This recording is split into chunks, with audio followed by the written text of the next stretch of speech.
Ever found yourself in a total panic because you suddenly needed your birth certificate and you have absolutely no idea where it is?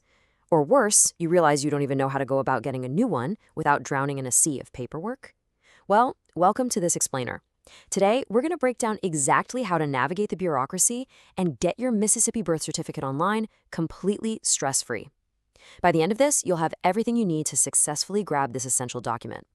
And hey, if you find this info valuable, be sure to like and subscribe so we can keep bringing you clear, actionable explainers just like this one. We've all been there, right? That sudden rush of anxiety when an employer, a government agency, or a travel office says you need vital paperwork, and you literally needed it yesterday. The internet is absolutely flooded with services claiming they can get your vital records for you. But how do you actually get it quickly without getting caught in a scam or paying ridiculous markup fees? That's exactly what we're solving today. So why the urgency?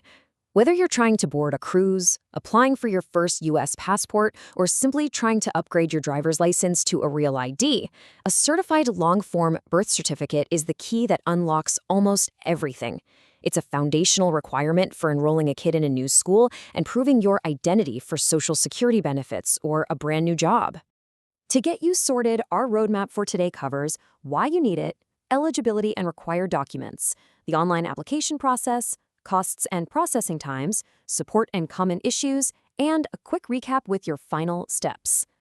Kicking things off with Section 1, Why You Need It, the foundational document of your legal identity. Moving right into Section 2, Eligibility and Required Documents, unlocking the vault to your vital records. The most crucial thing to understand here is a legal concept called legitimate and tangible interest. In Mississippi, birth certificates just aren't public records. In fact, they're locked behind a strict 100-year privacy shield from the date of birth. This is an essential security measure designed to protect your personal data and stop identity fraud in its tracks. Because of that privacy shield, you actually have to fit into a very specific category to get a copy. If you're 18 or older, you can absolutely request your own. Otherwise, you've got to be an immediate family member like a parent, grandparent, adult child, sibling, or spouse. Legal guardians can also apply as long as they have the court docs to prove it.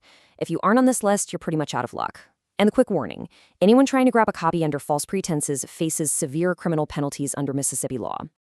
So to prove you're actually on that list, you've got to upload proof of who you are during the application. A valid photo ID, like a driver's license, state ID, passport, or military ID, is your best bet. But what if you don't have one of those? Don't panic. You can still get your record, but you'll need 2 secondary forms of identification. Things like a recent utility bill, a bank statement, or a pay stub that clearly shows your name and your current address. Which brings us to Section 3, the online application process, navigating the web without getting caught in a scam. This right here is a massive trap a lot of applicants fall into. If you search for Mississippi birth certificate, you're going to see dozens of websites. Listen closely. You must use the state's exclusive authorized online partner, VitalCheck. VitalCheck is directly linked to the state databases. Unofficial third-party intermediaries, on the other hand, they're essentially just digital form fillers. You end up paying them a crazy high markup fee, often 14 bucks or more, just so they can fill out the official Form 522 on your behalf and submit it to the state. Stick to the official channels. It protects your wallet and your sensitive data. The actual walkthrough on the authorized portal is super simple and totally secure. You just navigate to the site, enter the exact birth details, including parents' names, upload a crystal clear photo of your ID, and pay using a major credit or debit card. And honestly, what's fantastic about ordering online is that payment method. If you ordered by traditional mail, you'd be forced to go hunt down a cashier's check or a money order because the state strictly rejects personal checks and cash by mail. Okay, Section 4, Costs and Processing Times, what you're going to pay and how long you'll wait. The base state fee in Mississippi is actually pretty reasonable, just $17 for that first certified copy.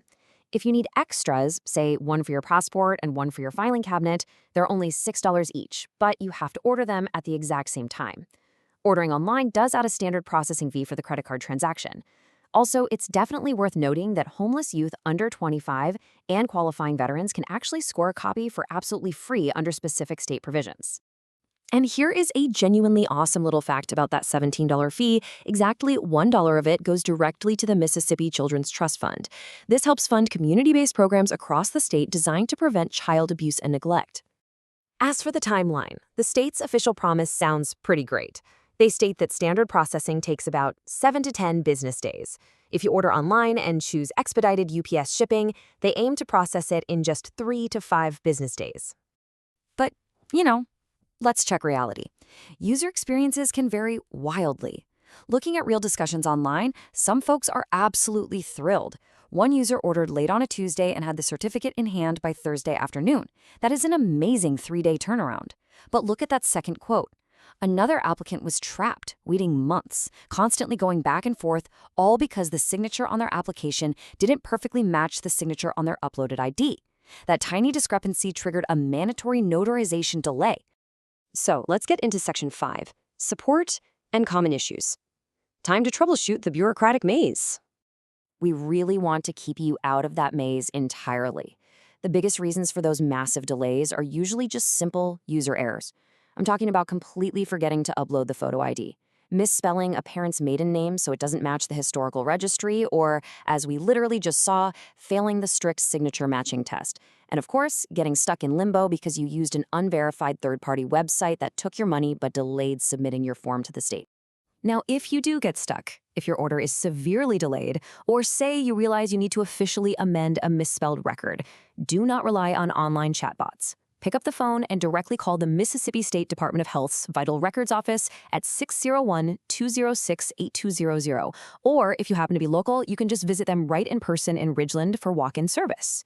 All right, Section 6, Recap and Final Steps. Here is your actionable plan to get your record today. Here's the big takeaway from all of this. Stick strictly to the authorized Vital Check portal for online orders.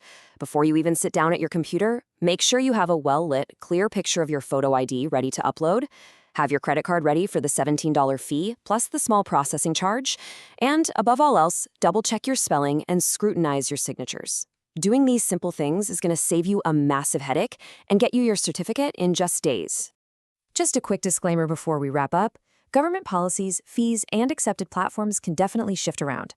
The info in this explainer is accurate as of July 2026, but you should always verify the latest rules directly on the official Mississippi State Department of Health website, just to be absolutely certain. I'm going to leave you with one final thought to chew on. Before you hit submit on your application today, take a good, hard look at your driver's license. Does the signature you use today actually match the one you scribbled on that plastic card years ago? If not, you might want to practice it a bit, or you could be the one stuck in processing limbo. Thanks so much for hanging out with us for this explainer. If this helped you out, don't forget to like, subscribe, and share this with anyone who might be pulling their hair out over vital records. Catch you next time.